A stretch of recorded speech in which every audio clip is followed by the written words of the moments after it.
El passat 18 de febrer hi va haver ple a l'Ajuntament de Manlleu, el qual va començar amb un minut de silenci, recordant a les 3 víctimes mortals per violència de gènere que hi va haver des del darrer ple.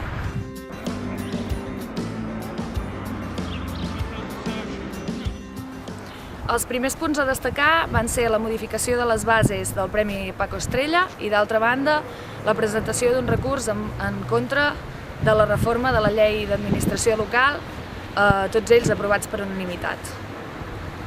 D'altra banda, la primera moció presentada va ser per l'Associació Esportiva d'Ocellaires de Manlleu, pel seu arrelament al poble i per la feina feta durant anys. També va ser aprovada per unanimitat.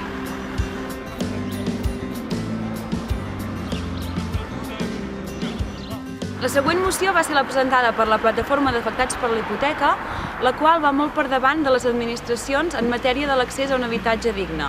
I les propostes que va realitzar la moció van ser preveure sancions per als immobles permanentment desocupats, propietat d'entitats financeres i d'altres grans empreses, i crear una comissió de treball i seguiment integrada per representants de la PA i personal de l'Ajuntament de Manlleu.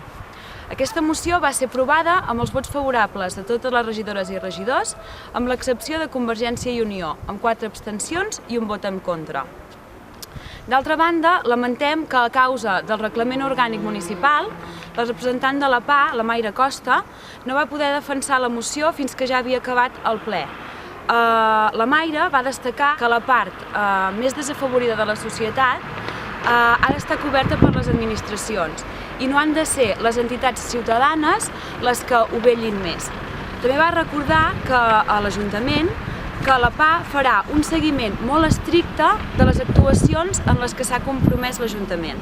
Un cop finalitzat el ple també va intervenir el veí de Manlleu, Toni Tauste, el qual va denunciar una actuació abusiva de la policia local el 26 de gener.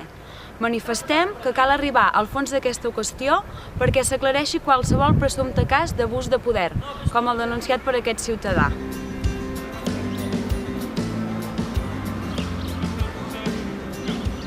L'última intervenció va ser per part de la CUP, en la qual es felicitava la feina de la PA i, d'altra banda, es feia una pregunta en relació a si l'Ajuntament pensava fer alguna acció per a solucionar el tema de la 6a hora de l'Escola Casals Gràcia, en la qual hi ha famílies que poden assumir el cost d'aquesta i hi ha famílies que no.